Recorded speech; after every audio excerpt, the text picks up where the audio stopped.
رسول اللہ صلی اللہ علیہ وآلہ وبارک وسلم نے ارشاد فرمایا، لا صلاۃ لمن لا وضوء لہ ولا وضوء لمن لم یذکر اسم اللہ تعالی علیہ۔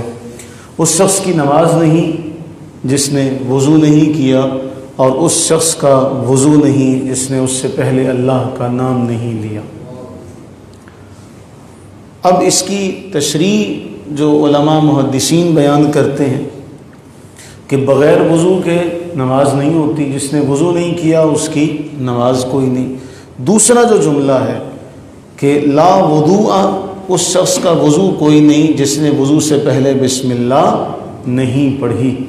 تو اس کے بارے محدثین یہ بیان کرتے ہیں کہ اس کا وضو تو ہو جائے گا لیکن کامل وضو نہیں ہوگا۔ وضو تو ہو جائے گا لیکن کامل، جو علماء احادیث کے ظاہری الفاظ پر ہی یقین رکھتے ہیں وہ کہتے ہیں نہیں، جو رسول اللہ صلی اللہ علیہ وسلم نے فرمایا پھر اس کے مطابق اس کا وضو نہیں ہوگا۔ تو بعض علماء یہ کہتے ہیں کہ اللہ کے نبی علیہ السلام کے معنی اس فرمان کا یہ ہے کہ آپ نے وضو کی نفی کر دی، اور بعض یہ کہتے ہیں کہ وضو کی کاملیت اور اکملیت کی نفی کی ہے کہ اس کا پھر کامل وضو نہیں ہوگا۔ اس لیے کہ مصنف عبد الرزاق اور صحیح ابن خزیمہ کی روایت ہے کہ رسول اللہ صلی اللہ علیہ وسلم نے صحابہ کرام سے وضو کے وقت فرمایا تھا تودعوا بسم اللہ، کہ وضو جو ہے وہ بسم اللہ پڑھ کر کیا کرو، وضو بسم اللہ پڑھ کر کیا کرو۔ تو ان دونوں روایات سے معلوم ہوا کہ جس نے بغیر بسم اللہ کے وضو کیا تو اس کا وضو کامل نہیں ہوگا۔ اب آپ یہ اندازہ کریں کہ اگر بسم اللہ کے بغیر کوئی شخص وضو کرتا ہے تو اس کا وضو کامل نہیں، اس کا وضو کامل نہیں، جو وہ خالصتاً اس لیے کر رہا ہے کہ اللہ کی عبادت کر سکے، تو پھر اس کے علاوہ باقی جن کاموں میں بسم اللہ نہ پڑھی جائے ان کاموں کا کیا حال ہوتا ہوگا۔ کاموں کی روحانیت پر، ان کاموں کے جو اندر جو اللہ نے تاثیر رکھی ہے بغیر بسم اللہ کے، پھر ان میں کیا اثر ہوتا ہوگا اگر وضو ہی بغیر بسم اللہ کے رسول اللہ علیہ وسلم فرما رہے ہیں کہ نہیں ہوتا۔ پھر ایک اور اہم بات، اور اس کو وہ کہتے ہیں نا گرہ باندھ لیجیے گا، اس کو اپنے پلے ایسا باندھے کہ یہ کبھی نہ بھولنے پائے۔ آپ علیہ الصلوۃ والتسلیم نے فرمایا، امام ابن السنی نے اسے نقل کیا کہ ہر اونٹ کی پشت پر شیطان ہوتا ہے، چنانچہ جب بھی تم اس پر سوار ہو تو اللہ کا نام لو۔ ہر اونٹ کی پشت پر کون ہے؟ شیطان ہے۔ جب بھی تم اونٹ پہ سوار ہو تو بسم اللہ کہہ لیا کرو، اللہ کا نام لے لیا کرو۔ اب اس کی جدید دور میں آپ تشریح کریں تو آپ بخوبی جانتے ہیں کہ ہمارے سیانے کیا کہتے ہیں کہ موٹر سائیکل شیطانی چرخہ ہے۔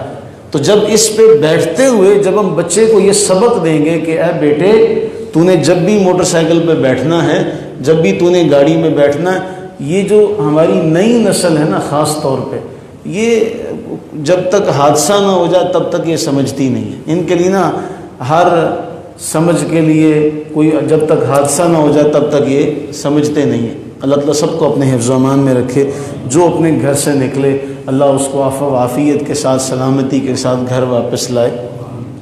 تو اب یہ کیا کرتے ہیں، بائک پہ سوار ہو گئے، گاڑی پہ سوار ہو گئے، تو ان کی کوشش یہ ہوتی ہے کہ یہ بس کسی طریقے سے ہوا میں اڑے، ان کا بس نہیں چلتا ورنہ یہ اس کو ہوا میں اڑا کے ہی دم لیں۔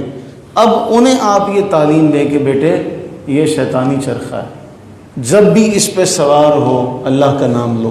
تو رسول اللہ صلی اللہ علیہ وسلم نے تو ہمیں اونٹ پہ بھی سوار ہوتے ہوئے کہ بھئی اس پہ بیٹھ کے بندہ شرارت نہ کرے، اس پہ بیٹھ کے انسان شرارت نہ کرے، ہمیں یہ تعلیم دی کہ اس پہ بیٹھو تو اللہ کا نام لو۔ تو یہ ہمیں ضرور یاد رکھنا چاہیے، بھول جائے فوراً یاد ہو۔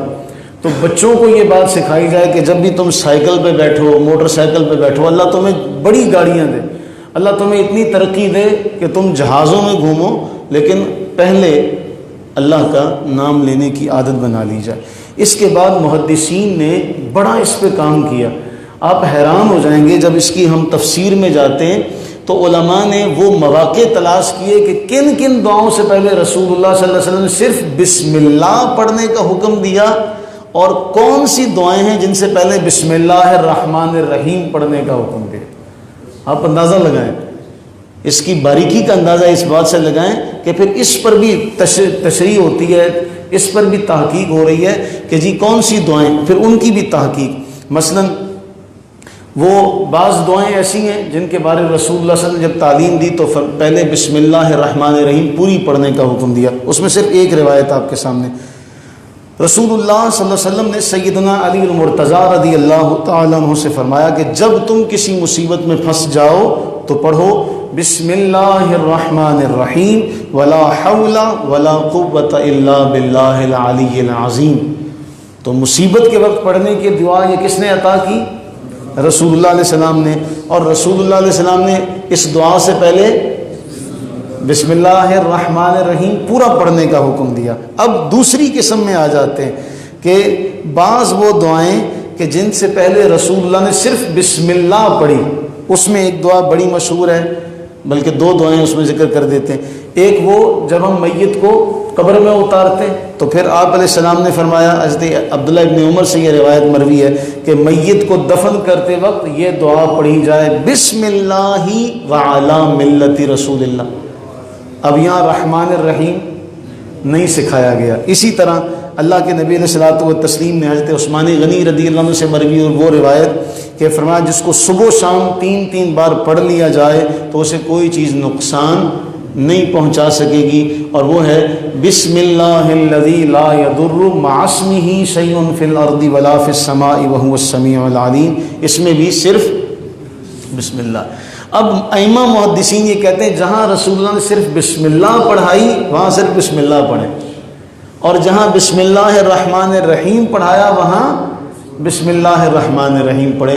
اب یہ آپ اندازہ لگائیے کہ اس حد درجہ محدثین محتاط ہیں کہ انہوں نے پھر اس کو بھی تقسیم کیا، پھر اس کے تحت وہ ساری احادیث جمع کی کہ کن سے پہلے صرف بسم اللہ ہے، کن سے پہلے بسم اللہ الرحمن الرحیم ہے، اور وہ کون سے امور ہیں جن میں صرف بسم اللہ پڑھنے کا حکم دیا۔ تو پھر یہ کتنی قسمیں ہو گئیں؟ 3 قسمیں۔ تو یہ ساری ائمہ محدثین نے جمع کی، اور یہ ساری تسمیہ کی تفسیر میں آتی ہے۔ اللہ تعالیٰ سے دعا کریں کہ باری تعالیٰ یہ جو فلسفہ ہے بس یہ اتنا سا ہے، ہر کام سے پہلے اللہ کا نام، ہر کام سے پہلے اللہ کا نام، بس زندگی کا سبق اسی سے شروع ہو کے اسی پہ ختم ہو جاتا ہے، ہر کام سے پہلے اللہ کا نام۔